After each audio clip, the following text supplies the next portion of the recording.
Muito bem, meus caros, muito bem, muito bem. Vamos conversar um pouquinho, não é?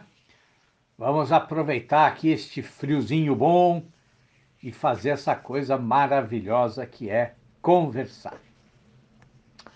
Antes de entrar no assunto de hoje, eu preciso dar uma explicação, tá? Muita gente, mas muita gente mesmo, tá? Quanto mais o canal aqui cresce, mais gente me escreve pedindo para eu avaliar textos, tá? Tanto em prosa como em poesia. Então perguntam aí se podem mandar poemas, se podem mandar o livro que escreveram. Pedem para eu ir no blog, né, delas e ler lá os posts. Pedem para eu visitar o perfil no Instagram e avaliar os textos, né? Mas vejam só. É impossível atender todo mundo, né? E é impossível por dois motivos, né? Primeiro, o volume de pedidos vai muito além do que um ser humano consegue fazer, tá? E segundo, se eu começar a fazer isso, bom, eu não faço mais nada. Eu vou ter de passar o dia inteiro lendo textos e escrevendo a minha opinião e dando conselhos para as pessoas, né? E assim, mas acontece que isso não é possível, né? E não é possível, né? Não por má vontade minha, né? Não é isso, né? Não é possível porque, assim, é um motivo muito simples, eu acho que vocês vão entender. Eu preciso trabalhar, não é? Ou seja, eu preciso trabalhar porque, assim, eu não tenho outra fonte de renda que não seja o meu trabalho, né? Quer dizer, eu não recebo aposentadoria, eu não tenho dinheiro aplicado, eu não recebo aluguéis, né? Eu não tenho bolsa de estudos, né? Então, eu acho que vocês entendem, quer dizer, né? Bom, mas agora vejam só como são algumas pessoas, né? Às vezes eu tento explicar isso, né? E uma ou outra pessoa vira e diz assim: Ah, professor, mas é só um textinho, né? E é só o meu, eu não conto para ninguém que o senhor deu o meu texto. Bom, eu acho essa insistência muito curiosa, né? Porque tudo bem, né? Tá certo, né? Eu sei que quem não chora não mama, né? Mas assim, essa insistência é um comportamento muito brasileiro, não é? Quer dizer, é aquela coisa do vamos dar um jeitinho, né? Olha, o senhor lê, me deixa contente, né? E fica tudo em segredo, ninguém precisa saber, né? Bom, mas assim, para essas pessoas eu costumo dizer que a vida, né? Os menores gestos da vida, eles precisam ser pautados pela coerência e pela ética, né? E eu tento todos os dias ser coerente e ético, tá? Então, assim, se eu não posso atender a todos, por que eu vou privilegiar A, B ou C, né? E vejam, e não é só isso, tem uma outra coisa, né? Quer dizer, só corrigir um textinho, né? Ou dizer, olha, isso aqui é bom. Assim, olha, isso aqui você precisa melhorar. Bom, isso aí não ajuda em nada, meus caros. Em nada. Quer dizer, o que pode mudar alguma coisa é uma avaliação profunda de um texto que o autor considera que realmente expressa o que ele pensa, o que ele quer dizer, né? E aí é preciso avaliar, né? Depois o autor precisa fazer alterações, depois eu preciso ler de novo, e você faz alterações, e eu leio novamente, tá? Quer dizer, só assim o autor vai ver as suas falhas, vai ver também os seus pontos positivos e vai evoluir, vai crescer, vai se aprimorar, tá? É só assim que funciona. Tá? O resto é assim, é falar por falar, tá? É falar por falar. Então, assim, para quem quer fazer um trabalho sério, profundo, bom, eu tenho lá no meu site uma parte chamada Eu, seu leitor. Você entra lá e ali eu explico como é que eu faço esse trabalho de mentoria, tá? De avaliação profunda dos textos de quem quer ser meu aluno particular. Tá bom? Muito bem. Bom, mas hoje eu quero falar com vocês, né, sobre o Machado de Assis. Eu tenho uma amiga muito querida, né, uma amiga muito querida que faz homeschooling. Tá? E assim, ela é uma leitora dedicada, dedicada. E ela está sempre se aprofundando em literatura, né? E ontem à noite ela me telefonou com uma dúvida aí em relação ao estilo do Machado. Né? E aquilo que ela achava, num primeiro momento, que era uma dúvida simples, né? Quer dizer, na verdade, exigia uma resposta que mostrasse aí um pouco, como o estilo do Machado é multifacetado. Né? É um estilo extremamente rico. Né?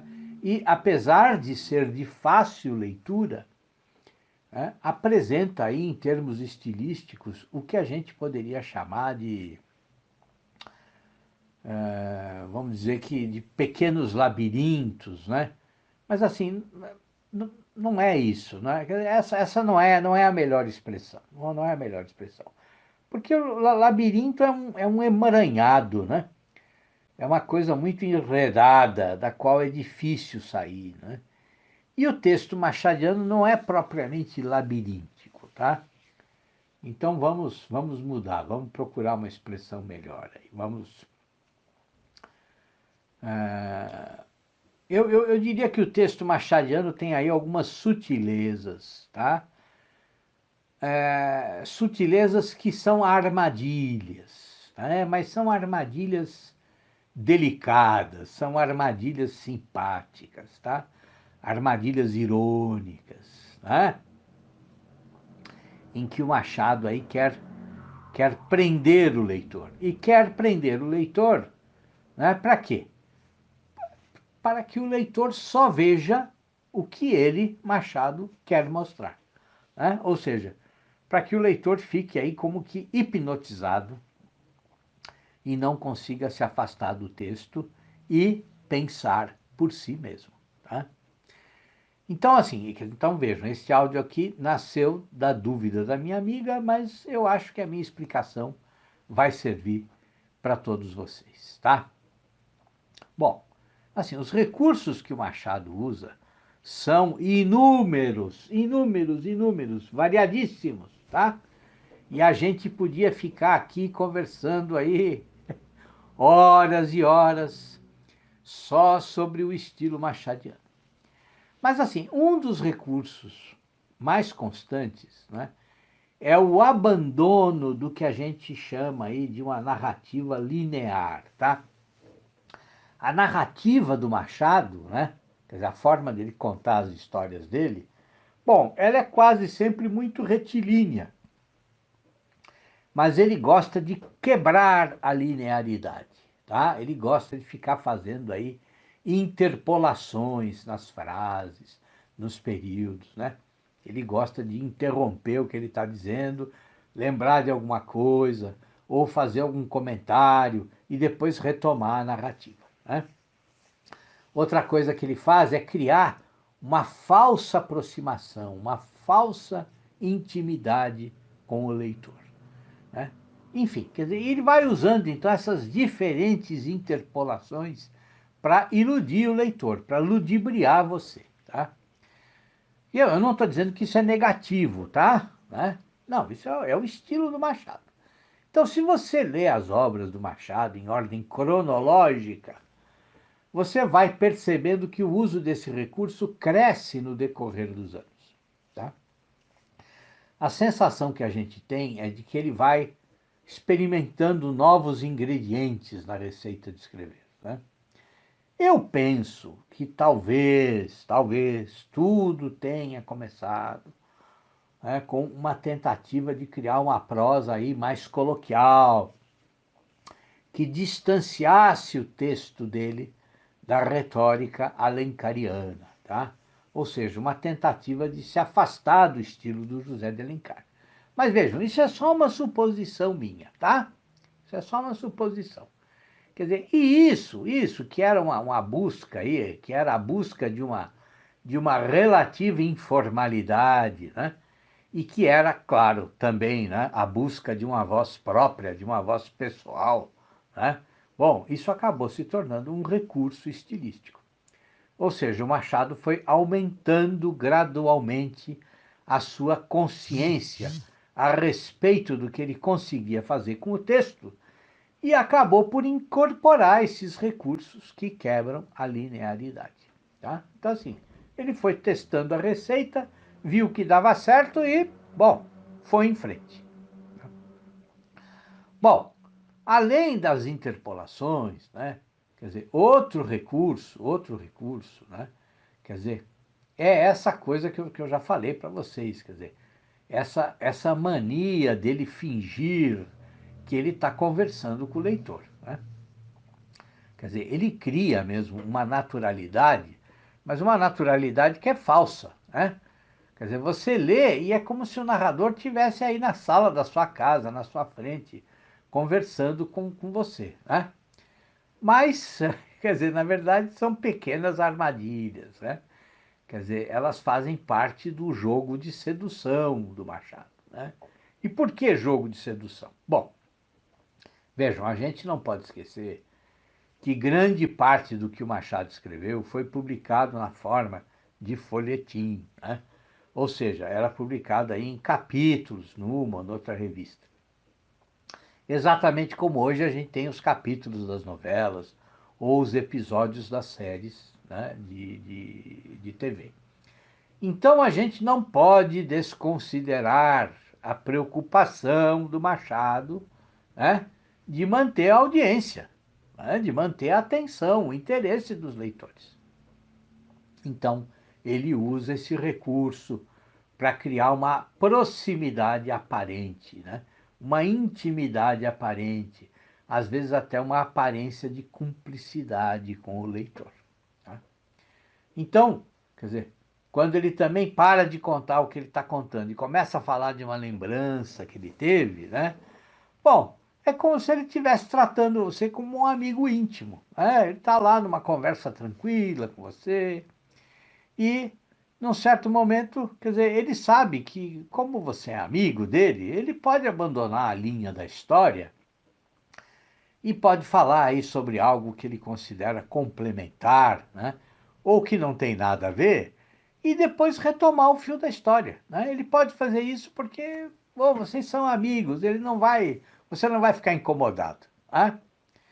Quer dizer, são digressões, né? Quer dizer, o narrador para de contar a história e introduz ali no trecho um complemento, né? Faz um desvio da narrativa central, tá? E às vezes ele começa a divagar mesmo, tá? Quer dizer, ele chega a introduzir capítulos que são digressões filosóficas, são digressões morais, né? Às vezes ele conta pequenas histórias, como se fossem aí microcontos, né? E isso tudo vai criando miragens, né, diante do leitor. Por quê? Porque, às vezes, se a gente presta atenção, né, o que acontece? É como se uma outra voz, né, diferente da voz que narra, se intrometesse ali no texto. Tá? É como se um outro narrador, né, ou quem sabe, né, não é outro narrador, quem sabe é o próprio Machado, é como se essa outra voz interviesse na história, exatamente para complementar o que o narrador original está dizendo. Né? Bom, e esses recursos, eles são mesmo isso, são miragens, são formas de ilusionismo, porque esses recursos vão criando um discurso sinuoso, né? Cheio de evasivas, né? Como se ele tivesse aí tentando esconder algo do leitor. Bom, e muitas vezes ele está mesmo, tá? Aliás, quer dizer, o próprio Machado diz que o estilo dele às vezes se parece com a forma de andar dos ébrios, dos bêbados, né? Quer dizer, ele diz que ele tem mesmo essa mania de falar aos solavancos, né? Então vejam que, né? Quer dizer, como é que o ébrio anda? O ébrio não anda em linha reta, né? Compreende? Quer dizer, o ébrio fica lá, né? Caminhando aí, né? Completamente sem direção, né? Então vejam que, como eu disse, quer dizer, o que começou como um teste, né, para descobrir a própria linguagem, acabou se transformando em recurso consciente, né? Bom, e essa é mesmo a jornada do escritor, né? Quer dizer, a grande jornada do escritor é construir, é elaborar a sua própria voz, né? Essa voz que se não representa o que ele é, né, o que ele efetivamente pensa, pelo menos representa na forma e no conteúdo o que ele quer expressar, tá? Bom, todas essas características, elas são muito interessantes, né? Porque, quer dizer, como eu disse, ele cria um estilo sinuoso, cheio de subterfúgios, né? É como se o narrador quisesse dar a impressão de que não é ele que está conduzindo a história, tá? Mas que, na verdade, o que ele pode fazer? Os fatos são assim, né? E, na verdade, são os fatos que estão conduzindo ele, o narrador, tá? Então, você vai ler, né? E aí o que acontece? Quer dizer, você também fica esbarrando aí naquelas ressalvas que ele faz, né? Naquelas falsas hesitações, né? Às vezes em dúvidas, que também são falsas. Aí ele fica dizendo, parece que, né? Olha, eu creio que, né? Ou ele diz, talvez que, né? Bom, e tudo isso serve para quê? Serve para simular uma imprecisão, né? Uma imprecisão que, na verdade, não existe, né? E não existe por quê? Porque o Machado acaba sempre contando o que ele realmente quer contar, tá?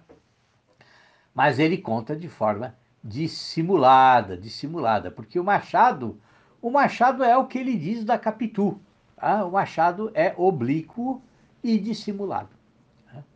E ele vai usar todos os recursos para fazer com que você, leitor, aceite o que ele está dizendo como se tudo fosse muito natural, tá? Então vejam, quer dizer, esses recursos todos seguem numa única direção, né? Influenciar o leitor, convencer o leitor, né? E para fazer isso, Machado chega mesmo a usar uma outra técnica muito interessante, que a gente chama de metanarrador, né? Ou seja, é um narrador que para de contar o que ele está contando e vai analisar a própria forma dele contar, né? Então tem lá o caso clássico, no Memórias Póstumas do Brás Cubas, em que o narrador explica, né? Ele diz, olha, eu estou aqui escrevendo mesmo com a pena da galhofa e a tinta da melancolia, tá? Né? Bom, e galhofa pode significar aí uma brincadeira, um gracejo, né? Mas pode significar também uma zombaria explícita, né? Então ele avisa você, ele diz, olha, eu estou escrevendo com a pena da galhofa e a tinta da melancolia, tá? E também tem um outro exemplo, não tem vários, né? Tem um outro exemplo lá no Dom Casmurro, em que o Bentinho chega um ponto lá no livro que o Bentinho vira e diz assim, né? Olha, aqui já devia ser o meio do livro, tá? Mas assim, a minha inexperiência me fez chegar aqui sem ter contado o melhor da história. Então, por causa dessa minha falha, bom, daqui para frente eu vou dar uma resumida em tudo, tá? Bom, isso é muito bom, né? Porque esse Machado, ele é um dissimulado mesmo, né? Ele fica jogando areia nos olhos do leitor, né? Por quê? Porque o Bentinho, que é quem conta a história lá no Dom Casmurro, bom, o Bentinho até pode ser inexperiente para contar a história, né? Mas assim, o Machado, que é o escritor, com certeza não é inexperiente, né?